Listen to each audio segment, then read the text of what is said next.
Intro. ਸਾਰੇ ਦਰਸ਼ਕਾਂ ਨੂੰ ਜੈ ਮਸੀਹ ਦੀ। ਦਿਸ਼ਾ ਪਰਿਵਰਤਨ ਦੇ ਸਾਡੇ ਅੱਜ ਦੇ ਪ੍ਰੋਗਰਾਮ ਵਿੱਚ ਇੱਕ ਵਾਰ ਫਿਰ ਤੋਂ ਤੁਹਾਡਾ ਸਭਨਾਂ ਦਾ ਬਹੁਤ-ਬਹੁਤ ਸਵਾਗਤ ਹੈ। ਪਰਮੇਸ਼ਰ ਪਿਤਾ ਦਾ ਧੰਨਵਾਦ ਹੋਵੇ ਕਿ ਉਹਨੇ ਸਾਨੂੰ ਮੌਕਾ ਬਖਸ਼ਿਆ ਕਿ ਅਸੀਂ ਇੱਕ ਵਾਰ ਫਿਰ ਤੋਂ ਪਰਮੇਸ਼ਰ ਦੀ ਕਿਰਪਾ ਦੇ ਉੱਤੇ ਇੱਕ ਨਵਾਂ ਪ੍ਰੋਗਰਾਮ ਲੈ ਕੇ ਹਾਜ਼ਰ ਹੋਏ ਹਾਂ।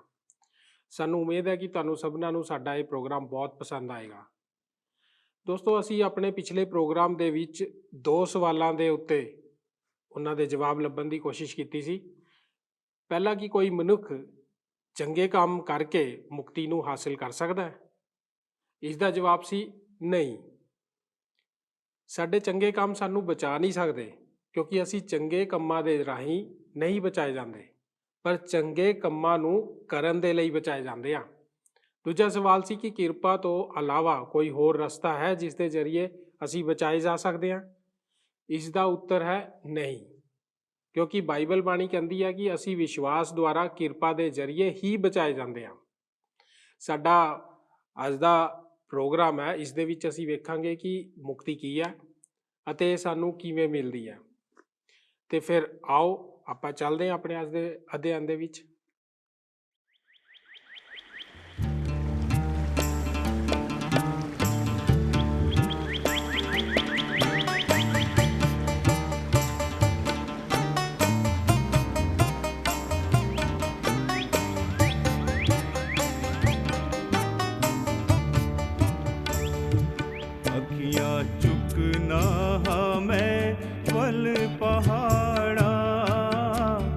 मदद लई मैं किस नूं पुकारा, अखियां चुकना मैं वल पहाड़ा, मदद लई मैं किस नूं पुकारा।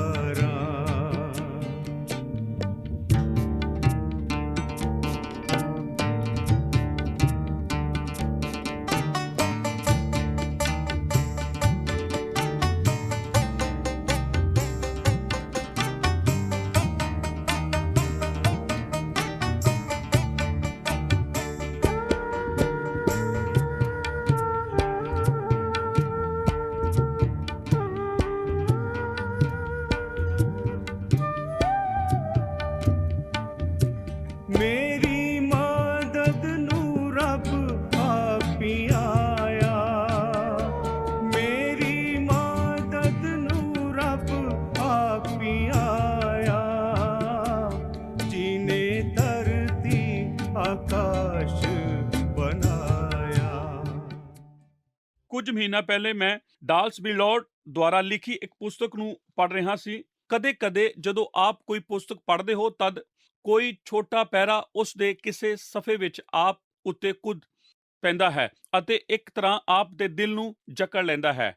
ਡੈਲਿਸ ਬਿਲੌਡ, ਜੋ ਰੂਹਾਨੀ ਅਨੁਸ਼ਾਸਨ ਦੇ ਬਾਰੇ ਬਹੁਤ ਕੁਝ ਲਿਖ ਚੁੱਕਾ ਹੈ, ਉਸਨੇ ਇਹ ਲਿਖਿਆ ਸੀ ਅਤੇ ਜਿਸ ਤਰੀਕੇ ਨਾਲ ਉਸਨੇ ਲਿਖਿਆ ਸੀ ਜੀਵਨ ਬਾਰੇ ਉਸ ਤਰ੍ਹਾਂ ਸੋਚਣਾ ਬਹੁਤ ਅਦਭੁਤ ਹੁੰਦਾ ਹੈ।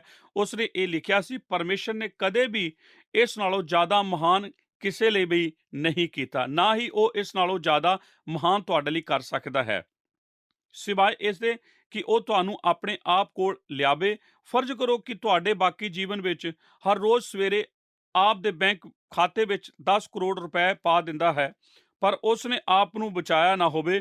ਫਰਜ਼ ਕਰੋ ਕਿ ਉਸਨੇ ਹੋਰ ਕਿਸੇ ਨਾਲੋਂ ਵੀ ਵੱਧ ਸੁੰਦਰ ਸਰੀਰ ਅਤੇ ਚਿਹਰਾ ਦਿੱਤਾ ਹੋਵੇ ਜੇ ਕਦੇ ਵੀ ਜਾਣਿਆ ਹੋਵੇ। ਇੱਕ ਇਹੋ ਜਿਹਾ ਸਰੀਰ ਜੋ ਕਦੇ ਵੀ 1000 ਸਾਲ ਲਈ ਬੁੱਢਾ ਨਹੀਂ ਹੋਇਆ, ਪਰ ਮੌਤ ਦੇ ਵਕਤ ਉਹ ਆਪ ਨੂੰ ਸਵਰਗ ਤੋਂ ਬਾਹਰ ਹੀ ਸੰਦੀਪਕ ਕਾਲ ਲਈ ਨਰਕ ਵਿੱਚ ਬੰਦ ਕਰ ਦੇਵੇ। ਪਰਮੇਸ਼ਰ ਨੇ ਜੋ ਕੁਝ ਵੀ ਕਿਸੇ ਨੂੰ ਕਦੇ ਵੀ ਦਿੱਤਾ ਹੈ ਕਿ ਉਸ ਦੀ ਤੁਲਨਾ ਉਸ ਮੁਕਤੀ ਨਾਲ ਕੀਤੀ ਜਾ ਸਕਦੀ ਹੈ ਜੋ ਉਸਨੇ ਆਪ ਨੂੰ ਇੱਕ ਵਿਸ਼ਵਾਸੀ ਵਜੋਂ ਦਿੱਤੀ ਹੈ। ਕੀ ਆਪ ਸਮਝਦੇ ਹੋ ਕਿ ਅਜਿਹਾ ਕੁਝ ਵੀ ਨਹੀਂ ਜੋ ਉਸ ਨਾਲੋਂ ਮਹਾਨ ਹੋਵੇ ਜੋ ਪਰਮੇਸ਼ਰ ਆਪ ਲਈ ਕਦੇ ਵੀ ਕਰ ਸਕਦਾ ਸੀ ਜਾਂ ਫਿਰ ਆਪ ਦੇ ਸਕਦੇ ਸੀ, ਜੋ ਉਸ ਦੇ ਖੁਦ ਦੇ ਵਰਦਾਨ ਨਾਲੋਂ ਵੱਡਾ ਹੋਵੇ ਅਤੇ ਉਸ ਮੁਕਤੀ ਨਾਲੋਂ ਵੀ ਜੋ ਯਿਸੂ ਮਸੀਹ ਦੇ ਰਾਹੀਂ ਆਪ ਦੀ ਹੈ। ਹਾਲੇਲੂਇਆ, ਆਮੀਨ। ਉਸਤਤ ਅਤੇ ਸ਼ੁਕਰਗੁਜ਼ਾਰੀ ਕਰਨ ਦਾ ਜ਼ਰੀਆ ਜਦੋਂ ਆਪ ਇਹ ਜਾਣ ਲੈਂਦੇ ਹੋ ਜੋ ਕੁਝ ਆਪ ਕੋਲ ਹੈ ਅਤੇ ਆਪ ਸੱਚਮੁੱਚ ਉਸ ਉੱਤੇ ਆਪਣਾ ਧਿਆਨ ਕਰਦੇ ਹੋ ਜੋ ਆਪ ਕੋਲ ਹੈ, ਤਦ ਜੋ ਕੁਝ ਆਪ ਕੋਲ ਨਹੀਂ ਹੈ ਉਸ ਬਾਰੇ ਨਿਰਾਸ਼ ਹੋਣਾ ਕਠਿਨ ਹੁੰਦਾ ਹੈ ਕਿ ਇਹ ਠੀਕ ਨਹੀਂ ਹੈ, ਪਿਛਲੇ ਹਫ਼ਤੇ ਮੈਂ ਇੱਕ ਅਖਬਾਰ ਵਿੱਚ ਪ੍ਰਕਾਸ਼ਿਤ ਆਪਣੇ ਸ਼ਹਿਰ ਦੇ ਸਭ ਤੋਂ ਧਨੀ ਲੋਕਾਂ ਦੀ ਸੂਚੀ ਉੱਤੇ ਗੌਰ ਕਰ ਰਿਹਾ ਸੀ। ਉਹਨਾਂ ਦੀ ਗਿਣਤੀ 7 ਹੈ। ਮੈਂ ਤੁਹਾਨੂੰ ਇਹ ਨਹੀਂ ਦੱਸਣਾ ਜਾ ਰਿਹਾ ਕਿ ਉਹ ਕੌਣ ਹਨ। ਆਪ ਉਹਨਾਂ ਨੂੰ ਔਰ ਜਾ ਕੇ ਅਖਬਾਰ ਵਿੱਚ ਖੁਦ ਵੇਖ ਸਕਦੇ ਹੋ। ਮੈਂ ਤਾਂ ਬਸ ਉਹਨਾਂ ਵੱਲ ਤੱਕ ਕੇ ਹੀ ਹੈਰਾਨ ਰਹਿ ਗਿਆ ਸੀ। ਜੇਕਰ ਉਹਨਾਂ ਦੀ ਉਸ ਸਾਰੀ ਦੌਲਤ ਨੇ ਉਹਨਾਂ ਨੂੰ ਕੋਈ ਖੁਸ਼ੀ ਅਤੇ ਆਨੰਦ ਦਿੱਤਾ ਹੋਵੇ, ਜੇਕਰ ਉਹ ਸਮਝ ਲੈਣ ਜੋ ਅਸੀਂ ਪਰਮੇਸ਼ਰ ਦੀ ਕਿਰਪਾ ਬਾਰੇ ਜਾਣਦੇ ਹਾਂ, ਤਦ ਮੈਂ ਇਹ ਗਰੰਟੀ ਨਾਲ ਕਹਿ ਸਕਦਾ ਹਾਂ ਕਿ ਜੇਕਰ ਉਹ ਇਸ ਨੂੰ ਸੱਚਮੁੱਚ ਸਮਝ ਸਕਦੇ, ਤਦ ਉਹ ਆਪਣੇ ਕਰੋੜਾਂ ਦੀ ਪੂੰਜੀ ਉਸ ਕਿਰਪਾ ਲਈ ਨਿਵੇਸ਼ ਕਰ ਦੇਵੇਗੇ। ਬਸ ਥੋੜੀ ਜਿਹੀ ਕਿਰਪਾ ਲਈ, ਜੋ ਬਸ ਉਹਨਾਂ ਨੂੰ ਸਵਰਗ ਨੂੰ ਲਿਜਾਣ ਲਈ ਕਾਫੀ ਹੋਵੇ। ਜਦੋਂ ਅਸੀਂ ਇੱਕ ਦਿਨ ਸਵਰਗ ਵਿੱਚ ਹੋਵਾਂਗੇ, ਤਦ ਆਪਣੀਆਂ ਜ਼ਿੰਦਗੀਆਂ ਉੱਤੇ ਆਪਣੇ ਮੋਢਿਆਂ ਦੇ ਉੱਤੋਂ ਦੀ ਝਾਤੀ ਮਾਰੀ, ਤਦ ਅਸੀਂ ਇਹ ਵੇਖਣ ਜਾ ਰਹੇ ਹਾਂ ਕਿੰਨੇ ਗੈਰ ਜ਼ਰੂਰੀ ਸਮਾਨ ਇਹੋ ਜਿਹਾ ਸੀ ਜਿਸ ਬਾਰੇ ਅਸੀਂ ਚਿੰਤਾ ਕੀਤੀ ਸੀ, ਅਤੇ ਸਾਡੇ ਜੀਵਨਾਂ ਵਿੱਚ ਪਰਮੇਸ਼ਰ ਦੀ ਕਿਰਪਾ ਕਿੰਨੀ ਮਹਾਨ ਰਹੀ ਸੀ। ਹੈਰਾਨ ਕਰਨਾ ਕਿਰਪਾ ਕਿੰਨੀ ਮਧੁਰ ਆਵਾਜ਼, ਉਸਤਤ ਅਤੇ ਸ਼ੁਕਰਗੁਜ਼ਾਰੀ ਦੀ ਸੰਭਾਵਨਾ। ਇਫਸੀਆਂ 5:20 ਵਿੱਚ, ਕੁਲਸੀਆ 3:17 ਵਿੱਚ। ਹੁਣ ਮੈਂ ਆਪ ਲਈ ਕੁਝ ਉਸਤਤ ਦੀ ਸੰਭਾਵਨਾ ਬਾਰੇ ਗੱਲ ਕਰਨ ਜਾ ਰਿਹਾ ਹਾਂ। ਉਸਤਤ ਅਤੇ ਸ਼ੁਕਰਗੁਜ਼ਾਰੀ ਦੀ ਸੰਭਾਵਨਾ ਆਪ ਦੇ ਜੀਵਨ ਵਿੱਚ ਕਿਰਪਾ ਦੀ ਸੰਭਾਵਨਾ ਨਾਲ ਜੁੜੀ ਹੋਈ ਹੈ। ਇਫਸੀਆਂ ਦੀ ਪੱਤਰੀ ਦਾ 5ਵਾਂ ਅਧਿਆਇ ਅਤੇ ਕੁਲਸੀਆ ਦੀ ਪੱਤਰੀ ਦਾ 3 ਅਧਿਆਇ ਸਾਨੂੰ ਇਹ ਦੱਸਦਾ ਹੈ ਸਾਨੂੰ ਹਰ ਕੁਝ ਕਰਨ ਲਈ ਹਮੇਸ਼ਾ ਤਿਆਰ ਰਹਿਣਾ ਚਾਹੀਦਾ ਹੈ ਔਰ ਪਰਮੇਸ਼ਰ ਦਾ ਧੰਨਵਾਦ ਕਰਨਾ ਚਾਹੀਦਾ ਹੈ।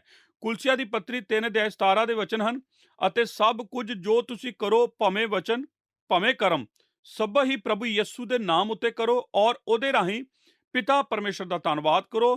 ਕਿ ਅੱਜ ਕੱਲ੍ਹ ਇਸ ਤਰ੍ਹਾਂ ਜਿਉਣਾ ਸੰਭਵ ਹੈ? ਲੋਕ ਮੈਨੂੰ ਹਰ ਸਮੇਂ ਇਹ ਸਵਾਲ ਕਰਦੇ ਹਨ, ਪਾਸਵਾਨ ਜ਼ਰਮੀਆ ਜੀ, ਤੁਸੀਂ ਜਾਣਦੇ ਹੀ ਹੋ, ਤੈਨੂੰ ਤਾਂ ਬਸ ਉਸ ਦਾ ਪਤਾ ਹੀ ਹੈ ਮੈਂ ਕਿਸ ਸਥਿਤੀ ਵਿੱਚ ਗੁਜ਼ਰ ਰਿਹਾ ਹਾਂ। ਜੇਕਰ ਆਪ ਉਹ ਜਾਣਦੇ ਹੁੰਦੇ ਜਿਸ ਵਿੱਚੋਂ ਮੈਂ ਗੁਜ਼ਰ ਰਿਹਾ, ਤਦ ਆਪ ਸ਼ੁਕਰਗੁਜ਼ਾਰ ਹੋਣ ਦੀ ਗੱਲ ਨਹੀਂ ਕਰ ਸਕਦੇ। ਕੋਈ ਕਿਵੇਂ ਸ਼ੁਕਰਗੁਜ਼ਾਰ ਹੋ ਸਕਦਾ ਹੈ ਜਦੋਂ ਮੈਂ ਉਸ ਦਾ ਸਾਹਮਣਾ ਕਰ ਰਿਹਾ ਹੋਵਾਂ ਜਿਸ ਦਾ ਸਾਹਮਣਾ ਮੈਂ ਕਰ ਰਿਹਾ ਹਾਂ? ਜਾਂ ਫਿਰ ਉਹ ਕੁਝ ਇਸ ਤਰ੍ਹਾਂ ਆਖਣਗੇ, ਪਾਸਵਾਨ ਜ਼ਰਮੀਆ, ਤੁਸੀਂ ਜਾਣਦੇ ਹੋ ਮੈਂ ਤਾਂ ਪਿਛਲਾ ਹਫ਼ਤਾ ਮਰਿਆ ਹੀ ਜਾਂਦਾ ਰਿਹਾ। ਕਿ ਤੁਸੀਂ ਚਾਹੁੰਦੇ ਹੋ ਕਿ ਮੈਂ ਸ਼ੁਕਰਗੁਜ਼ਾਰ ਹੋਵਾਂ? ਅਸਲੀਅਤ ਕੀ ਗੱਲ ਕਰੋ, ਮੈਂ ਤਾਂ ਪੂਰਾ ਮਹੀਨਾ ਹੀ ਮਰਿਆ ਜਾਂਦਾ ਰਿਹਾ, ਜਾਂ ਫਿਰ ਮੈਂ ਤਾਂ ਜ਼ਿੰਦਗੀ ਭਰ ਹੀ ਮਰਦਾ ਜਾਂਦਾ ਰਿਹਾ। ਮੇਰੇ ਜੀਵਨ ਬਾਰੇ ਸਭ ਕੁਝ ਉਥਲ ਪੁਥਲ ਹੀ ਹੋਇਆ ਹੈ। ਜੀ ਹਾਂ, ਔਰਤਾਂ ਅਤੇ ਮਰਦਾਂ, ਮੈਂ ਚਾਹੁੰਦਾ ਹਾਂ ਕਿ ਇਹ ਗੱਲ ਆਪ ਯਾਦ ਰੱਖੋ ਕਿ ਉਹ ਵਿਅਕਤੀ ਜਿਸ ਨੇ ਸਾਨੂੰ ਸ਼ੁਕਰਗੁਜ਼ਾਰੀ ਅਤੇ ਧੰਨਵਾਦ ਕਰਨ ਦੀ ਜਾਣਕਾਰੀ ਦਾ ਇਹ ਮੌਜੂਦ ਦਿੱਤਾ ਹੈ ਜੀ, ਉਹ ਪਾਲੂਸ ਰਸੂਲ ਸੀ। ਅਤੇ ਉਸ ਜਾਣਕਾਰੀ ਦਾ ਸਭ ਤੋਂ ਜ਼ਿਆਦਾ ਭਾਗ ਬਾਈਬਲ ਦੇ ਉਸ ਹਿੱਸੇ ਵਿੱਚ ਲਿਖਿਆ ਗਿਆ ਸੀ ਜਿਸ ਨੂੰ ਅਸੀਂ ਜੇਲ੍ਹ ਵਿੱਚ ਲਿਖੀਆਂ ਪੱਤਰੀਆਂ ਆਖਦੇ ਹਾਂ। ਇਹਨਾਂ ਪੱਤਰੀਆਂ ਵਿੱਚ ਇਹ ਲਿਖਿਆ ਗਿਆ ਹੈ ਕਿ ਪਾਲੂਸ ਨੇ ਇਹ ਪੱਤਰੀਆਂ ਉਦੋਂ ਲਿਖੀਆਂ ਸਨ ਜਦੋਂ ਉਹ ਖੁਦ ਜੇਲ੍ਹ ਵਿੱਚ ਹੈ। ਇਹ ਜੇਲ੍ਹ ਵਿੱਚੋਂ ਲਿਖੀਆਂ ਗਈਆਂ ਪੱਤਰੀਆਂ ਕਿਹੜੀਆਂ ਹਨ? ਉਹ ਹਨ ਇਫਸੀਆਂ, ਫਿਲਪੀਆ, ਕੁਲਸੀਆ ਅਤੇ ਫਿਲੇਮੋਨ ਦੀਆਂ ਪੱਤਰੀਆਂ। ਇਹਨਾਂ ਪੱਤਰੀਆਂ ਵਿੱਚੋਂ ਹਰੇਕ ਵਿੱਚ ਧੰਨਵਾਦ ਦਾ ਜ਼ਿਕਰ ਕੀਤਾ ਗਿਆ ਹੈ। ਇਹਨਾਂ ਸਾਰੀਆਂ ਪੱਤਰੀਆਂ ਵਿੱਚ 10 ਤੋਂ ਵੱਧ ਵਾਰ ਪਾਲੂਸ ਧੰਨਵਾਦ ਦਾ ਜ਼ਿਕਰ ਕਰਦਾ ਹੈ। ਹੁਣ ਆਪ ਤਾਂ ਇਹ ਆਸ ਕਰੋਗੇ ਕਿ ਇੱਕ ਵਿਅਕਤੀ ਦੇ ਧੰਨਵਾਦੀ ਹੋਣ ਲਈ ਜ਼ਰੂਰੀ ਹੋਵੇਗਾ ਕਿ ਉਹ ਕਿਧਰੇ ਕਿਸੇ ਰਾਜ ਮਹਿਲ ਵਿੱਚ ਹੋਵੇ, ਪਰ ਕਿਸੇ ਜੇਲ੍ਹ ਵਿੱਚ ਹੋਣਾ ਬਾਰੇ ਕੀ ਆਖੀਏ? ਪਾਲੂਸ ਨੇ ਇਹ ਸਮਝ ਲਿਆ ਸੀ ਕਿ ਸ਼ੁਕਰਗੁਜ਼ਾਰੀ ਦਾ ਕਿਸੇ ਸਥਿਤੀ ਨਾਲ ਕੋਈ ਲੈਣਾ ਦੇਣਾ ਨਹੀਂ ਹੈ। ਇਹ ਇਸ ਤਰ੍ਹਾਂ ਨਹੀਂ ਸੀ ਕਿ ਆਪ ਕਿੱਥੇ ਸੀ ਜਾਂ ਫਿਰ ਆਪ ਦੇ ਕੋਲ ਕੀ ਸੀ। ਇਹ ਤਾਂ ਪਰਮੇਸ਼ਰ ਦੇ ਨਾਲ ਆਪ ਦਾ ਸੰਬੰਧ ਸੀ। ਉਸਨੇ ਸਾਨੂੰ ਕਿਰਪਾ ਤੇ ਸ਼ੁਕਰਗੁਜ਼ਾਰੀ ਅਤੇ ਉਸਤ ਬਾਰੇ ਉਹਨਾਂ ਪੱਤਰੀਆਂ ਵਿੱਚ ਦੱਸਿਆ ਹੈ ਅਤੇ ਸਿਖਾਇਆ ਸੀ ਜੋ ਉਸਨੇ ਉਦੋਂ ਲਿਖੀਆਂ ਸਨ ਜਦੋਂ ਉਹ ਜੀਵਨ ਦੇ ਉਸ ਦੁਖਦਾਈ ਸਮੇਂ ਵਿੱਚ, ਤਣਾਅ ਵਿੱਚ ਅਤੇ ਬਸ ਖਤਮ ਹੀ ਹੋਣ ਵਾਲਾ ਸੀ। ਉਹ ਚਾਹੁੰਦਾ ਸੀ ਕਿ ਆਪ ਇਹ ਜਾਣ ਲਵੋ ਕਿ ਜੇਕਰ ਪਾਲੂਸ ਧੰਨਵਾਦ ਅਤੇ ਸ਼ੁਕਰਗੁਜ਼ਾਰੀ ਦਾ ਜੀਵਨ ਉਦੋਂ ਜੀ ਸਕਦਾ ਸੀ ਜਦੋਂ ਉਹ ਕੈਦੀ ਬਣਿਆ ਹੋਇਆ ਸੀ, ਤਦ ਅਸੀਂ ਵੀ ਇਹ ਕਰ ਸਕਦੇ ਹਾਂ। ਰੋਮੀਓ ਦੀ ਪੱਤਰੀ 8 ਅਧਿਆਇ ਵਿੱਚ ਉਹ ਕੁਝ ਚੀਜ਼ਾਂ ਦੀ ਸੂਚੀ ਦਾ ਜ਼ਿਕਰ ਕਰਦਾ ਹੈ ਜਿਨ੍ਹਾਂ ਦਾ ਸਾਹਮਣਾ ਉਸਨੇ ਕੀਤਾ ਸੀ, ਅਤੇ ਮੈਂ ਉਸ ਸੂਚੀ ਵਿੱਚ ਵਿਸਥਾਰ ਨਾਲ ਜਾਣ ਦੀ ਬਜਾਏ ਬਸ ਤੁਹਾਨੂੰ ਇਹੋ ਹੀ ਦੱਸਣਾ ਚਾਹੁੰਦਾ ਹਾਂ ਕਿ ਪਾਲੂਸ ਰੋਮੀਓ ਦੀ ਪੱਤਰੀ 8 ਅਧਿਆਇ ਵਿੱਚ ਬਿਪਤਾ ਅਤੇ ਕਸ਼ਟ ਅਤੇ ਸਤੋਵ ਅਤੇ ਅਕਾਲ ਅਤੇ ਨੰਗ ਅਤੇ ਪੌਜਲ ਅਤੇ ਤਲਵਾਰ ਬਾਰੇ ਗੱਲਬਾਤ ਕਰਦਾ ਹੈ। ਅਤੇ ਫਿਰ ਅਗਲੀ ਐਤ ਵਿੱਚ ਉਹ ਆਖਦਾ ਹੈ, ਰੋਮੀਓ ਦੀ ਪੱਤਰੀ 8:37 ਐਤਾਂ ਵਿੱਚ, ਸਗੋਂ ਇਹਨਾਂ ਸਭਨਾਂ ਗੱਲਾਂ ਵਿੱਚ ਉਹਦੇ ਦੁਆਰਾ ਜਿਹਨੇ ਸਾਡੇ ਨਾਲ ਪ੍ਰੇਮ ਕੀਤਾ ਸੀ, ਅਸੀਂ ਹੱਦੋਂ ਵੱਧ ਫਤਿਹ ਪਾਉਂਦੇ ਹਾਂ। ਬਿਪਤਾ ਵਿੱਚ ਹੱਦੋਂ ਵੱਧ ਫਤਿਹਮੰਦ। ਜੀ ਹਾਂ, ਸਤੋਹ ਵਿੱਚ ਹੱਦੋਂ ਵੱਧ ਫਤਿਹਮੰਦ। ਜੀ ਹਾਂ, ਅਕਾਲ ਵਿੱਚ ਹੱਦੋਂ ਵੱਧ ਫਤਿਹਮੰਦ। ਇੱਕ ਲੇਖਕ ਵਿਅਕਤੀ ਨੇ ਪਾਲੂਸ ਦੀ ਇਹ ਪੱਤਰੀ ਬਾਰੇ ਆਪਣੀ ਸਮਝ ਦਾ ਜ਼ਿਕਰ ਕਰਦਿਆਂ ਲਿਖਿਆ ਸੀ। ਉਸ ਨੇ ਆਖਿਆ, ਹਰ ਵਿਪਤਾ ਤੇ ਹਰ ਅਚਨਚੇਤ ਖਤਰੇ ਅਤੇ ਹਰ ਸਮਝਣ ਜਾ ਸਕਣ ਵਾਲੇ ਪ੍ਰਤਾਵੇ ਅਤੇ ਪ੍ਰੀਖਿਆ ਅਤੇ ਹਰ ਆ ਸਕਣ ਵਾਲੇ ਅਪਤਕਾਲ ਦੀ ਸਥਿਤੀ ਵਿੱਚ ਇਹ ਪਾਲੂਸ ਦੀ ਨਿਡਰਤਾ ਅਤੇ ਫਤਿਹਮੰਦ ਦੁਹਾਈ ਸੀ। ਉਹ ਤਾਂ ਸਮੁੱਚੇ ਬ੍ਰਹਿਮੰਡ ਦੀ ਹਰੇਕ ਸ਼ਕਤੀ ਨੂੰ ਚੁਣੌਤੀ ਦਿੰਦਾ ਜਾਪਦਾ ਹੈ। ਉਹ ਮੌਤ ਦਾ ਮਜ਼ਾਕ ਉਡਾਉਂਦਾ ਹੈ। ਉਹ ਹਕੂਮਤਾਂ ਅਤੇ ਸ਼ਕਤੀਆਂ ਨੂੰ ਲਲਕਾਰਦਾ ਹੈ। ਉਹ ਤਾਂ ਵਰਤਮਾਨ ਅਤੇ ਆਉਣ ਵਾਲੀਆਂ ਚੀਜ਼ਾਂ ਨੂੰ ਲਲਕਾਰਦਾ ਹੈ, ਭਾਵੇਂ ਕੋਈਆਂ ਜਾਣ ਵਾਲੀਆਂ ਭੇਡਾਂ ਦੀ ਤਰ੍ਹਾਂ ਅਤੇ ਦਿਨ ਭਰ ਜਾਨੋਂ ਮਾਰ ਜਾਣ ਦੇ ਤੁਲ ਗਿਣਿਆ ਜਾਵੇ। ਫਿਰ ਵੀ ਫਤਿਹ ਉਸੇ ਦੀ ਹੈ। ਨਾ ਬਿਪਤਾ, ਨਾ ਕਸ਼ਟ, ਨਾ ਹਨੇਰ, ਨਾ ਅਕਾਲ, ਨਾ ਨੰਗ, ਨਾ ਭੋਜਨ, ਨਾ ਤਲਵਾਰ ਉਸ ਨੂੰ ਮਸੀਹ ਦੇ ਪ੍ਰੇਮ ਤੋਂ ਉਸ ਨੂੰ ਅੱਡ ਕਰੇਗੀ। ਇਹੋ ਜਿਹੇ ਕੋਈ ਵੀ ਸ੍ਰਿਸ਼ਟੀ ਨਹੀਂ ਜੋ ਕਦੇ ਵੀ ਪਾਲੂਸ ਨੂੰ ਪਰਮੇਸ਼ਰ ਦੇ ਉਸ ਪਿਆਰ ਤੋਂ ਅੱਡ ਕਰੇਗੀ ਜੋ ਪ੍ਰਭੂ ਯਿਸੂ ਮਸੀਹ ਵਿੱਚ ਹੈ। ਉਹ ਸਿਰਫ ਫਤਿਹਮੰਦ ਹੀ ਨਹੀਂ ਹੋਵੇਗਾ, ਪਰੰਤੂ ਉਹ ਤਾਂ ਹੱਦੋਂ ਵੱਧ ਫਤਿਹ ਪਾਵੇਗਾ। ਵਾਹ, ਕੀ ਆਪ ਇਸ ਤਰ੍ਹਾਂ ਜੀ ਸਕਦੇ ਹੋ? ਜੀ ਹਾਂ, ਜੀ ਸਕਦੇ ਹੋ। ਪਾਲੂਸ ਸਾਨੂੰ ਦੱਸਦਾ ਹੈ ਕਿ ਅਸੀਂ ਜੀ ਸਕਦੇ ਹਾਂ। ਉਸਨੇ ਇਸ ਨੂੰ ਆਰੰਭ ਨਹੀਂ ਸੀ ਕੀਤਾ, ਪਰ ਉਸਨੇ ਜੋ ਵੀ ਸਾਹਮਣਾ ਕੀਤਾ ਸੀ ਉਸ ਸਭ ਦੇ ਵਿਚਕਾਰ ਰਹਿੰਦੇ ਹੋਇਆ, ਜਿਉਂਦੇ ਹੋਣ ਦੇ ਯੋਗ ਹੁੰਦਾ ਹੋਇਆ ਵੱਧਦੇ ਜਾਣ ਜਾਰੀ ਰੱਖਿਆ ਸੀ। ਮੈਂ ਉਹਨਾਂ ਲੋਕਾਂ ਤੋਂ ਬਹੁਤ ਦੰਗ ਹੁੰਦਾ ਜੋ ਇਹ ਸੋਚਦੇ ਹਨ ਕਿ ਇਸ ਪੀੜ੍ਹੀ ਵਿੱਚ ਅਸੀਂ ਸਿਰਫ ਅਸੀਂ ਹੀ ਉਹ ਲੋਕ ਹਾਂ ਜਿਨ੍ਹਾਂ ਨੇ ਕਦੇ ਮੁਸ਼ਕਲਾਂ ਸਮਿਆਂ ਦਾ ਸਾਹਮਣਾ ਕੀਤਾ ਹੋਵੇ। ਸੱਚਮੁੱਚ ਸਾਡੇ ਆਪਣੇ ਦੇਸ਼ ਵਿੱਚ, ਸਾਡੇ ਹੀ ਸੱਭਿਆਚਾਰ ਵਿੱਚ, ਸਾਡੇ ਜੀਵਨ ਉਸ ਕਿਸੇ ਵੀ ਵਿਅਕਤੀ ਨਾਲੋਂ ਬਹੁਤ ਜ਼ਿਆਦਾ ਆਸਾਨ ਹਨ ਜਿਨ੍ਹਾਂ ਨੇ ਬਾਈਬਲ ਬਾਣੀ ਨੂੰ ਲਿਖਿਆ ਸੀ। ਅਤੇ ਫਿਰ ਵੀ ਅਸੀਂ ਇਹੋ ਹੀ ਗੱਲਾਂ ਕਰਦੇ ਰਹਿੰਦੇ ਹਾਂ ਕਿ ਇਹ ਸਭ ਕੁਝ ਬਹੁਤ ਕਠਿਨ ਹੈ ਅਤੇ ਇਹ ਸਭ ਕੁਝ ਵਿੱਚੋਂ ਤਾਂ ਬਸ ਅਸੀਂ ਨਿਕਲ ਕੇ ਨਹੀਂ ਆ ਸਕਦੇ ਹਾਂ। ਉਸਤਤ ਅਤੇ ਸ਼ੁਕਰਗੁਜ਼ਾਰੀ ਦਾ ਅਭਿਆਸ। ਇਬਰਾਨੀਆਂ 13 ਅਧਿਆਏ 15 ਵਚਨ ਇਸ ਤਰ੍ਹਾਂ। ਮੈਂ ਆਪ ਨੂੰ ਇੱਕ ਛੋਟੀ ਜਿਹੀ ਮਿਸਾਲ ਦੇਣੀ ਚਾਹੁੰਦਾ ਹਾਂ ਤਾਂ ਕਿ ਆਪ ਸਿੱਖ ਸਕੋ ਕਿ ਉਸਤਤ ਅਤੇ ਸ਼ੁਕਰਗੁਜ਼ਾਰੀ ਦਾ ਅਭਿਆਸ ਕਿਵੇਂ ਕੀਤਾ ਜਾਂਦਾ ਹੈ। ਇਹ ਅਗਲਾ ਕਦਮ ਹੈ, ਉਸਤਤ ਅਤੇ ਸ਼ੁਕਰਗੁਜ਼ਾਰੀ ਦਾ ਅਭਿਆਸ। ਇਹੀ ਹੈ ਜੋ ਮੈਂ ਖੋਜਿਆ ਹੈ ਬਾਈਬਲ ਦੇ ਆਪਣੇ ਅਧਿਐਨ ਵਿੱਚ। ਮੈਂ ਉਸਤਤ ਅਤੇ ਸ਼ੁਕਰਗੁਜ਼ਾਰੀ ਨੂੰ ਕਰੀਬ ਸਥਿਤੀ ਵਿੱਚ ਢੁਕਵਾਂ ਪਾਇਆ ਜਿਸ ਸਥਿਤੀ ਦੀ ਵੀ ਮੈਂ ਕਲਪਨਾ ਕੀਤੀ ਸੀ। ਕੀ ਆਪ ਜਾਣਦੇ ਹੋ, ਹਰ ਸਵੇਰ ਅਤੇ ਹਰ ਰਾਤ ਨੂੰ ਉਸਤਤ ਅਤੇ ਬੰਦਗੀ ਕਰਨਾ। ਜ਼ਬੂਰ 92 1-2।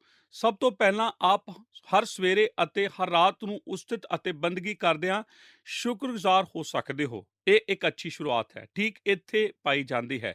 ਜ਼ਬੂਰ 92 ਅਧਿਆਏ 1-2। ਯਹੋਵਾ ਦਾ ਧੰਨਵਾਦ ਕਰਨਾ ਅਤੇ ਹੇ ਅਤ ਮਹਾਨ ਤੇਰੇ ਨਾਮ ਦਾ ਗੁਣਗਾਉਣਾ ਭਲਾ ਹੈ।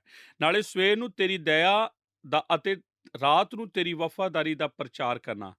ਸਵੇਰੇ ਉਠੋ, ਪਰਮੇਸ਼ਰ ਦੇ ਧੰਨਵਾਦ ਉਸ ਦੇ ਪਿਆਰੇ ਤਰਸ ਦੇ ਕਰਕੇ ਕਰੋ ਅਤੇ ਫਿਰ ਆਪ ਸਾਰੇ ਦਿਨ ਦੇ ਉੱਤੇ ਇੱਕ ਝਾਤੀ ਮਾਰੋ। ਉਸ ਦੀ ਵਫਾਦਾਰੀ ਲਈ ਪਰਮੇਸ਼ਰ ਦਾ ਧੰਨਵਾਦ ਕਰੋ। ਇੱਕ ਦਿਨ ਵਿੱਚ ਇੱਕ ਵਾਰ ਬਸ ਪਰਮੇਸ਼ਰ ਦਾ ਧੰਨਵਾਦ ਸਵੇਰ ਨੂੰ ਕਰੋ, ਰਾਤ ਨੂੰ ਉਸ ਦੀ ਵਡਿਆਈ ਕਰੋ। ਜਦੋਂ ਆਪ ਸਵੇਰੇ ਉੱਠਦੇ ਹੋ ਤਦ ਕੀ ਆਪ ਪ੍ਰਭੂ ਨੂੰ ਧੰਨਵਾਦ ਆਖਦੇ ਹੋ, ਜਾਂ ਫਿਰ ਕੀ ਆਪ ਆਖਦੇ ਹੋ ਭਲੇ ਪ੍ਰਭੂ ਧੰਨਵਾਦ?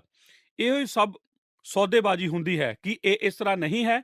ਇਹੋ ਹੀ ਤਾਂ ਭਿੰਨਤਾ ਹੈ ਕਿ ਇਹ ਇਸ ਤਰ੍ਹਾਂ ਨਹੀਂ ਹੈ।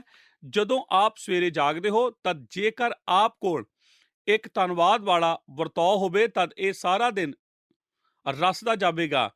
ਇਹ ਸਾਰਾ ਦਿਨ ਆਪ ਨੂੰ ਇਸ ਤਰ੍ਹਾਂ ਸੰਭਾਲੇਗਾ ਜਿਸ ਦੀ ਕਲਪਨਾ ਵੀ ਆਪ ਨਹੀਂ ਕਰ ਸਕਦੇ। ਉਸਤਤ ਅਤੇ ਬੰਦਗੀ ਅੱਧੀ ਰਾਤ ਦੇ ਵਕਤ। ਜ਼ਬੂਰ 119 ਅਧਿਆਏ 62 ਵਚਨ। ਸਿਰਫ ਸਵੇਰੇ ਅਤੇ ਰਾਤ ਨੂੰ ਹੀ ਨਹੀਂ, ਪਰ ਗੌਰ ਕਰੋ, ਉਸਤਤ ਅਤੇ ਬੰਦਗੀ ਅੱਧੀ ਰਾਤ ਦੇ ਵੇਲੇ। ਕੀ ਆਪ ਜਾਣਦੇ ਸੀ ਕਿ ਅੱਧੀ ਰਾਤ ਦੇ ਵੇਲੇ ਆਪ ਇਹ ਕਰ ਸਕਦੇ ਹੋ? ਜ਼ਬੂਰ 119 ਦਾ 62। ਤੇਰੇ ਧਰਮ ਦੇ ਨਿਯਮਾਂ ਦੇ ਕਾਰਨ ਅੱਧੀ ਰਾਤ ਨੂੰ ਮੈਂ ਉੱਠ ਕੇ ਤੇਰਾ ਧੰਨਵਾਦ ਕਰਾਂਗਾ। ਹੁਣ ਮੈਂ ਇੱਕ ਅਸਲੀਅਤ ਵਜੋਂ ਤਾਂ ਇਹ ਨਹੀਂ ਜਾਣਦਾ ਕਿਉਂਕਿ ਮੈਂ ਪੂਰੀ ਤਰ੍ਹਾਂ ਇਸ ਦਾ ਤਜਰਬਾ ਨਹੀਂ ਕੀਤਾ, ਪਰ ਲੋਕ ਮੈਨੂੰ ਦੱਸਦੇ ਹਨ ਕਿ ਜਿਉਂ-ਜਿਉਂ ਆਪ ਬੁੱਢੇ ਹੁੰਦੇ ਜਾਂਦੇ ਹੋ ਰਾਤ ਭਰ ਨੂੰ ਸੌਣਾ ਮੁਸ਼ਕਲ ਹੁੰਦਾ ਹੈ। ਇਹੋ ਹੀ ਮੈਂ ਸੁਣਿਆ ਹੈ। ਆਪ ਜਲਦੀ ਉੱਠਣਾ ਆਰੰਭ ਕਰ ਦਿੰਦੇ ਹੋ। ਕਦੇ-ਕਦੇ ਤਾਂ ਆਪ ਅੱਧੀ ਰਾਤ ਨੂੰ ਹੀ ਜਾਗ ਜਾਂਦੇ ਹੋ। ਕਿ ਕਿਸੇ ਨੇ ਇਸ ਤਰ੍ਹਾਂ ਕੀਤਾ ਹੈ? ਕਿ ਇਸ ਬਾਰੇ ਕੋਈ ਆਸਥਾ ਹੈ? ਇਹ ਸੱਚਮੁੱਚ ਜਦੋਂ ਆਪ ਇਸ ਤਰ੍ਹਾਂ ਜਾਗਦੇ ਹੋ ਤਦ ਕੀ ਕਰਦੇ ਹੋ? ਕਿ ਆਪ ਗੁੱਸੇ ਹੁੰਦੇ ਹੋ, ਚਿੰਤਾ ਕਰਦੇ ਹੋ, ਪਰੇਸ਼ਾਨ ਹੁੰਦੇ ਹੋ ਕਿਉਂਕਿ ਆਪ ਜਗਾਏ ਗਏ ਅਤੇ ਆਪ ਨੂੰ ਨੀਂਦ ਨਹੀਂ ਆ ਰਹੀ ਹੁੰਦੀ। ਮੈਂ ਇਹ ਸਿੱਟਾ ਕੱਢਿਆ ਹੈ ਅਤੇ ਹੁਣ ਇਹ ਥੋੜਾ ਥੋੜਾ ਮੇਰੇ ਨਾਲ ਵਾਪਰ ਚੁੱਕਾ ਹੈ। ਮੈਂ ਇਹ ਸਿੱਟਾ ਕੱਢਿਆ ਹੈ ਕਿ ਜਦੋਂ ਪਰਮੇਸ਼ਰ ਮੈਨੂੰ ਜਗਾਉਂਦਾ ਹੈ ਤਦ ਇਹ ਇਸ ਕਰਕੇ ਹੁੰਦਾ ਹੈ ਕਿਉਂਕਿ ਉਸ ਕੋਲ ਇੱਕ ਉਦੇਸ਼ ਹੁੰਦਾ ਹੈ। ਇਸ ਕਰਕੇ ਮੈਂ ਉੱਥੇ ਲੇਟ ਸਕਦਾ ਹਾਂ ਅਤੇ ਇਸ ਕਰਕੇ ਉਦਾਸ ਅਤੇ ਪਰੇਸ਼ਾਨ ਹੋ ਸਕਦਾ ਹਾਂ ਕਿ ਮੈਂ ਜਾਗ ਪਿਆ ਸੀ ਅਤੇ ਮੈਂ ਸੱਚਮੁੱਚ ਸੌਣਾ ਚਾਹੁੰਦਾ ਹਾਂ ਔਰ ਜਾ ਰਿਹਾ ਹਾਂ। ਪ੍ਰਭੂ ਨਾਲ ਗੱਲ ਕਰਨੀ ਆਰੰਭ ਕਰ ਸਕਦਾ ਹਾਂ। ਕਦੇ ਕਦੇ ਉਹ ਅੱਧੀ ਰਾਤ ਨੂੰ ਕੁਝ ਯਾਦ ਕਰਾਉਂਦਾ ਹੈ ਜੋ ਮੈਂ ਭੁੱਲ ਚੁੱਕਾ ਹਾਂ। ਕਦੇ ਕਦੇ ਮੈਂ ਉਸ ਅੱਗੇ ਇੱਕ ਸ਼ੁਕਰਗੁਜ਼ਾਰੀ ਦੀ ਪ੍ਰਾਰਥਨਾ ਕਰਦਾ ਹਾਂ। ਕਦੇ ਕਦੇ ਮੈਂ ਕਿਸੇ ਵਿਅਕਤੀ ਜਾਂ ਕਿਸੇ ਚੀਜ਼ ਬਾਰੇ ਪ੍ਰਾਰਥਨਾ ਕਰਦਾ ਹਾਂ ਜਿਸ ਦੀ ਯਾਦ ਮੈਨੂੰ ਕਰਾਈ ਜਾਂਦੀ ਹੈ। ਬਾਈਬਲ ਆਖਦੀ ਹੈ ਕਿ ਅੱਧੀ ਰਾਤ ਨੂੰ ਆਪ ਪਰਮੇਸ਼ਰ ਦੀ ਉਸਤਤ ਕਰ ਸਕਦੇ ਹੋ। ਕਿ ਆਪ ਨੂੰ ਪੌਲੁਸ ਅਤੇ ਸਿਲਾਸ ਬਾਰੇ ਯਾਦ ਹੈ ਜਦੋਂ ਉਹ ਜੇਲ੍ਹ ਵਿੱਚ ਸਨ। ਬਾਈਬਲ ਆਖਦੀ ਹੈ ਕਿ ਅੱਧੀ ਰਾਤ ਨੂੰ ਉਹ ਪਰਮੇਸ਼ਰ ਲਈ ਭਜਨ ਗਾ ਰਹੇ ਸਨ। ਇਸ ਤਰ੍ਹਾਂ ਹੁਣ ਸਾਡੇ ਕੋਲ 3 ਖਾਸ ਸਮੇਂ ਹਨ ਜਦੋਂ ਬਾਈਬਲ ਆਖਦੀ ਹੈ ਕਿ ਅਸੀਂ ਇਹ ਕਰ ਸਕਦੇ ਹਾਂ।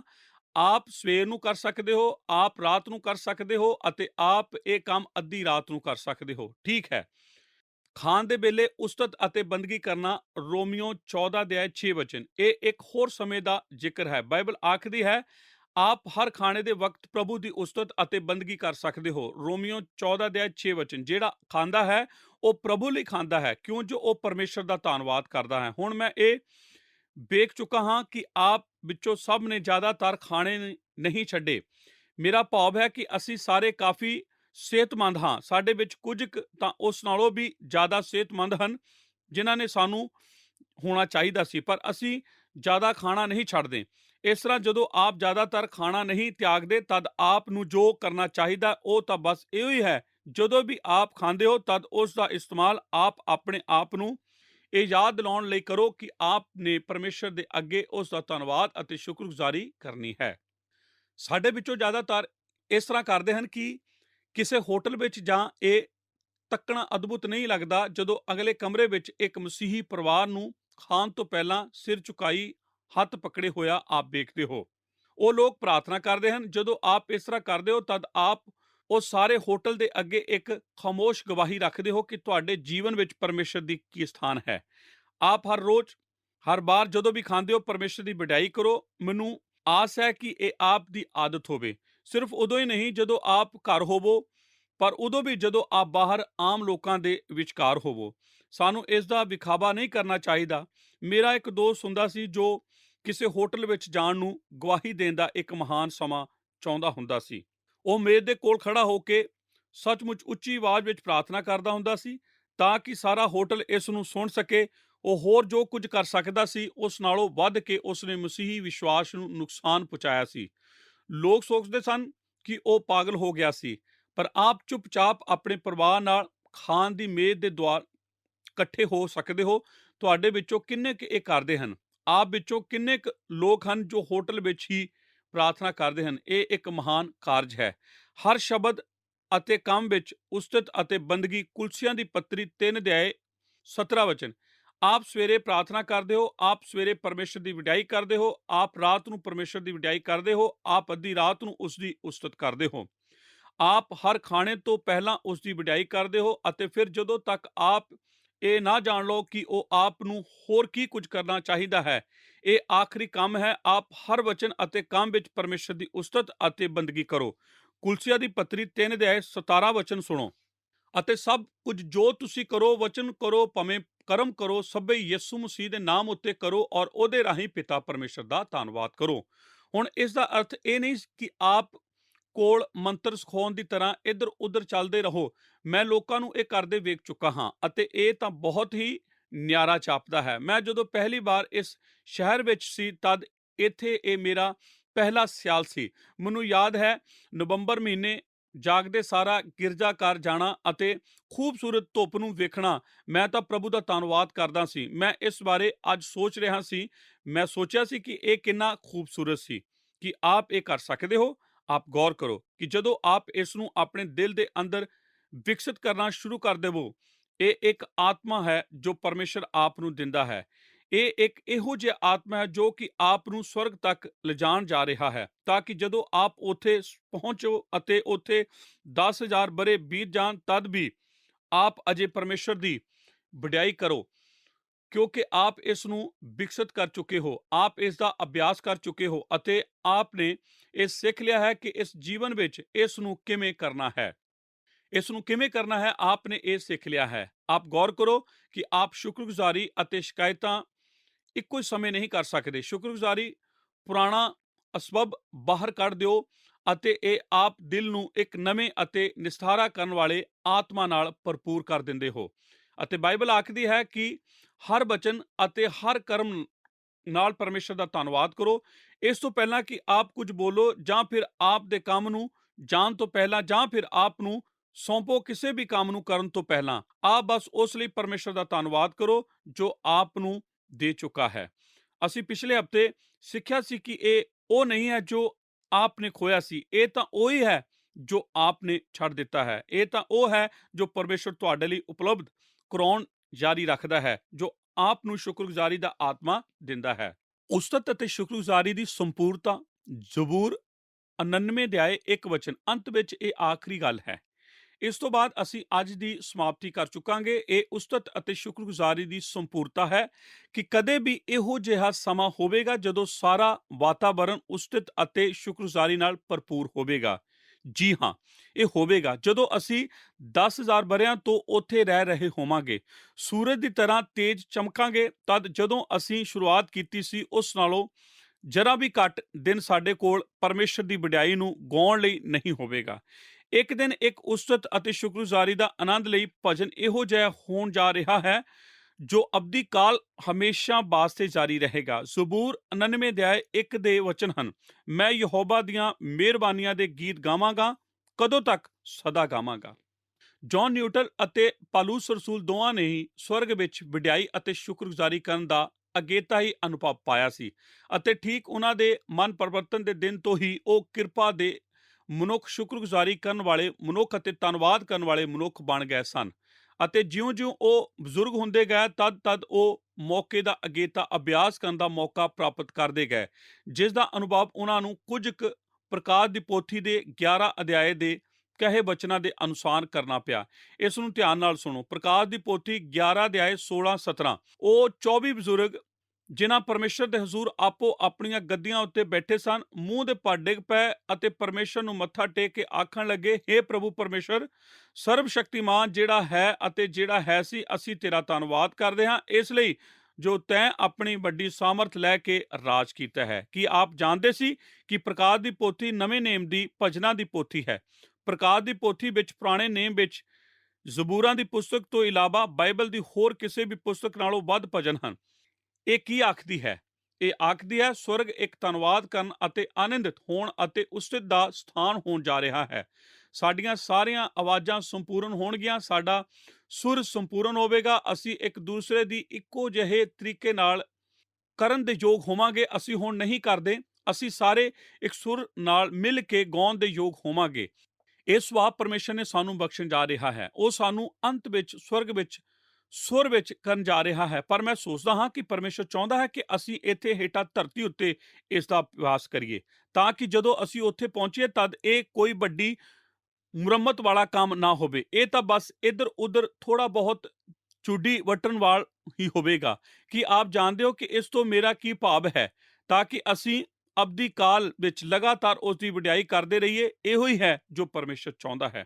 ਇਸ ਤਰ੍ਹਾਂ ਨਾ ਆਖੋ, ਠੀਕ ਹੈ, ਆਪ ਨੂੰ ਪਤਾ ਹੀ ਹੈ, ਮੈਂ ਤਾਂ ਇਸ ਧਰਤੀ ਉੱਤੇ ਹੀ ਜੀ ਰਿਹਾ ਹਾਂ, ਜਦੋਂ ਮੈਂ ਸਵਰਗ ਵਿੱਚ ਪਹੁੰਚਾਂਗਾ ਤਦ ਮੈਂ ਸ਼ੁਕਰਗੁਜ਼ਾਰ ਹੋ ਜਾਵਾਂਗਾ। ਨਹੀਂ, ਪਰਮੇਸ਼ਰ ਆਪ ਦੇ ਜੀਵਨ ਵਿੱਚ ਇਸ ਦੀ ਵਡਿਆਈ ਨਹੀਂ ਕਰਨ ਜਾ ਰਿਹਾ। ਪਰਮੇਸ਼ਰ ਚਾਹੁੰਦਾ ਹੈ ਕਿ ਅਸੀਂ ਧੰਨਵਾਦ ਹੋਈਏ। ਕਿ ਆਪ ਅੱਜ ਸ਼ੁਕਰਗੁਜ਼ਾਰ ਹੋ? ਸਾਨੂੰ ਇਹ ਯਾਦ ਕਰਾਏ ਜਾਣ ਦੀ ਜ਼ਰੂਰਤ ਹੈ ਕਿ ਸਾਰੇ ਲੋਕਾਂ ਵਿੱਚ ਸਾਨੂੰ ਸਭ ਤੋਂ ਵੱਧ ਸ਼ੁਕਰਗੁਜ਼ਾਰ ਹੋਣਾ ਚਾਹੀਦਾ ਹੈ। ਇਹ ਹੈ ਜੋ ਪਰਮੇਸ਼ਰ ਸਾਨੂੰ ਦੱਸਦਾ ਹੈ। ਕਈ ਸਾਲ ਪਹਿਲਾਂ ਅਮਰੀਕਾ ਦੇ ਸ਼ਹਿਰ ਵਾਸ਼ਿੰਗਟਨ ਵਿੱਚ ਧਰਤੀ ਦੇ ਹੇਠਾਂ ਚੱਲਣ ਵਾਲੀ ਰੇਲ ਗੱਡੀ ਵਿੱਚ ਕੁਝ ਖਰਾਬੀ ਆਉਣ ਕਰਕੇ ਕੁਝ ਬਰਪਿਆ ਸੀ, ਜੋ ਪੂਰੀ ਤਰ੍ਹਾਂ ਉਸ ਨੂੰ ਦਰਸਾਉਂਦਾ ਹੈ, ਜਿਸ ਬਾਰੇ ਇਸ ਲੜੀ ਵਿੱਚ ਅਸੀਂ ਗੱਲਬਾਤ ਕਰਦੇ ਆ ਰਹੇ ਹਾਂ। ਯਾਤਰੀਆਂ ਨਾਲ ਭਰੀ ਇੱਕ ਰੇਲ ਗੱਡੀ ਧਰਤੀ ਦੇ ਹੇਠਾਂ ਬਣੀ ਇੱਕ ਰੇਲਵੇ ਲਾਈਨ ਉੱਤੇ ਧਰਤੀ ਦੇ ਹੇਠਾਂ ਹੀ ਰੁਕ ਗਈ ਅਤੇ ਰੋਜ਼ਾਨਾ ਦੇ ਯਾਤਰੀ ਜੋ ਇਸ ਰੇਲ ਗੱਡੀ ਉੱਤੇ ਸਵਾਰ ਸਨ, ਉਹ ਪੂਰੀ ਤਰ੍ਹਾਂ ਆਪਣੇ ਆਪ ਤੋਂ ਬਾਹਰ ਹੋ ਚੁੱਕੇ ਸਨ। ਉਹ ਇੱਕ ਦੂਸਰੇ ਨਾਲ ਗੱਲਬਾਤ ਕਰ ਰਹੇ ਸਨ, ਉਹ ਉਦਾਸ ਹੋ ਚੁੱਕੇ ਸਨ, ਉਹ ਸ਼ਿਕਾਇਤ ਅਤੇ ਦੋਸ਼ਾਂ ਦੇ ਲਗਾਉਣ ਵਿੱਚ ਭਰਪੂਰ ਸਨ। ਉਹ ਡਰਾਈਵਰ ਉੱਤੇ ਗੁੱਸੇ ਸਨ, ਉਹ ਰੇਲ ਅਧਿਕਾਰੀਆਂ ਉੱਤੇ ਗੁੱਸੇ ਹੋ ਰਹੇ ਸਨ, ਉਹ ਸੰਘੀ ਸਰਕਾਰ ਬਾਰੇ ਗੱਲ ਕਰ ਰਹੇ ਸਨ। ਜੋ ਕੋਈ ਵੀ ਉਹ ਸੋਚ ਸਕਦੇ ਸਨ, ਇਹ ਸਾਰੀ ਇਸ ਉਥਲ-ਪੁਥਲ ਲਈ ਦੋਸ਼ੀ ਠਹਿਰਾਏ ਜਾ ਸਕਦੇ ਸੀ। ਉਹ ਸਹਿਮੇ ਹੋਏ ਸਨ ਇਹ ਤਾਂ ਚਿੜਨਾ ਅਤੇ ਸ਼ਿਕਾਇਤ ਕਰਨਾ ਅਤੇ ਕਿਤਾਬ ਦੀ ਇੱਕ ਵੱਡੀ ਗੜਬੜ ਦੀ ਤਰ੍ਹਾਂ ਹੀ ਸੀ। ਇਹ ਸਾਰੀ ਫਿਟਕਾਰ ਜੋ ਦੇ ਵਿਚਕਾਰ ਕਿਧਰੇ ਇੱਕ ਔਰਤ ਕੁਝ ਸਮਾਨ ਖਰੀਦ ਕੇ ਆ ਰਹੀ ਸੀ। ਉਸ ਕੋਲ ਚੀਜ਼ਾਂ ਖਰੀਦਣ ਤੋਂ ਬਾਅਦ ਕਾਫੀ ਬੈਗ ਉਸ ਦੇ ਕੋਲ ਸਨ। ਯਾਤਰੀਆਂ ਵਿੱਚੋਂ ਇੱਕ ਦੇ ਦੁਆਰਾ ਉਸ ਨੂੰ ਧੱਕਾ ਮਾਰਿਆ ਅਤੇ ਉਸ ਦੇ ਬੈਗਾਂ ਵਿੱਚੋਂ ਇੱਕ ਹੇਠਾਂ ਫਰਸ਼ ਉੱਤੇ ਡਿੱਗ ਪਿਆ ਸੀ।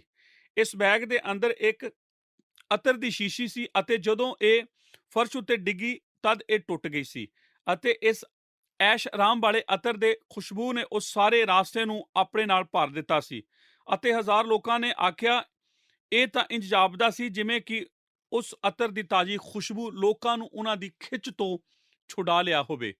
ਉਹਨਾਂ ਨੂੰ ਇਸ ਨੂੰ ਸੁੰਘਿਆ ਅਤੇ ਉਹ ਹੱਸੇ ਅਤੇ ਉਹ ਸਭ ਸ਼ਾਂਤ ਹੋ ਗਏ ਸਨ ਅਤੇ ਉਹਨਾਂ ਨੇ ਇੱਕ ਦੂਸਰੇ ਨਾਲ ਹੱਸਣਾ ਆਰੰਭ ਕਰ ਦਿੱਤਾ ਸੀ। ਅਤੇ ਮੈਂ ਤੁਹਾਨੂੰ ਇਹ ਦੱਸਣਾ ਚਾਹੁੰਦਾ ਕਿ ਜਿਉਂ-ਜਿਉਂ ਅਸੀਂ ਉਸ ਦਿਨ ਦੀ ਉਡੀਕ ਕਰਦੇ ਹਾਂ ਜਦੋਂ ਅਸੀਂ ਵਿਸ਼ਵਾਸੀਆਂ ਦੀ ਇੱਕ ਵੱਡੀ ਗਿਣਤੀ ਜੋ ਉਸ ਦੇ ਸਿਆਸਨ ਦੇ ਦੁਆਲੇ ਪਰਮੇਸ਼ਰ ਦਾ ਧੰਨਵਾਦ ਕਰ ਰਹੇ ਹੋਵਾਂਗੇ, ਸਾਨੂੰ ਇਹ ਮੌਕਾ ਬਖਸ਼ਿਆ ਗਿਆ ਹੈ ਕਿ ਜੀਵਨ ਦੀਆਂ ਮਹਾਨ ਘੜੀਆਂ ਦੇ ਵਿਚਕਾਰ ਜਿੱਥੇ ਲੋਕ ਫਸੇ ਹੋਏ ਮਹਿਸੂਸ ਕਰਦੇ ਹਨ, ਅਸੀਂ ਆਪ ਸ਼ੁਕਰਗੁਜ਼ਾਰ ਆਤਮਾ ਦੇ ਰਾਹੀਂ ਪਰਮੇਸ਼ਰ ਦਾ ਅਤਰ ਹੋਈਏ। ਜਦੋਂ ਅਸੀਂ ਇਹੋ ਜਿਹੇ ਕਮਰੇ ਦੇ ਅੰਦਰ ਦਾਖਲ ਹੁੰਦੇ ਹਾਂ ਜਿੱਥੇ ਜਕੜਨਾ ਅਤੇ ਸ਼ਿਕਾਇਤ ਕਰਨਾ ਅਤੇ ਨਕਾਰਤਾ ਮਕਵਾਦ ਹੋਵੇ, ਤਦ ਅਸੀਂ ਉੱਥੇ ਕਿਰਪਾ ਦੇ ਦੂਤ ਬਣ ਜਾਂਦੇ ਹਾਂ। ਇਹ ਤਾਂ ਇੱਕ ਅਤਰ ਦੀ ਤਰ੍ਹਾਂ ਹੀ ਹੁੰਦਾ ਹੈ ਜੋ ਵਾਤਾਵਰਨ ਦੇ ਅੰਦਰ ਛੱਡਿਆ ਗਿਆ ਹੋਵੇ। ਅਸਲ ਵਿੱਚ ਇਹ ਸਭ ਤੋਂ ਬਿਆਨ ਇਬਰਾਨੀਆਂ ਦੀ ਪੱਤਰੀ 13 ਦੇ 15 ਦੇ ਵਚਨ ਕਰਦੇ ਹਨ। ਇਸ ਨੂੰ ਜ਼ੋਰ ਨਾਲ ਪੜ੍ਹੋ। ਕੀ ਆਪ ਪੜ੍ਹੋਗੇ? ਸੋ ਅਸੀਂ ਉਹਦੇ ਦੁਆਰਾ ਉਸ ਦਾ ਬਲੀਦਾਨ ਅਰਥਾਤ ਉਹਨਾਂ ਬੁੱਲਾਂ ਦਾ ਫਲ ਜਿਹੜੇ ਉਹਦੇ ਨਾਮ ਨੂੰ ਮੰਨ ਲੈਂਦੇ ਹਨ ਪਰਮੇਸ਼ਰ ਦੇ ਅੱਗੇ ਸਦਾ ਚੜਾਇਆ ਕਰੀਏ। ਆਮੀਨ। ਪਿਆਰੇ ਦਰਸ਼ਕੋ, ਅੱਜ ਦੇ ਪ੍ਰੋਗਰਾਮ ਦੇ ਵਿੱਚ ਅਸੀਂ ਮੁਕਤੀ ਬਾਰੇ ਸਿੱਖ ਰਹੇ ਸੀ।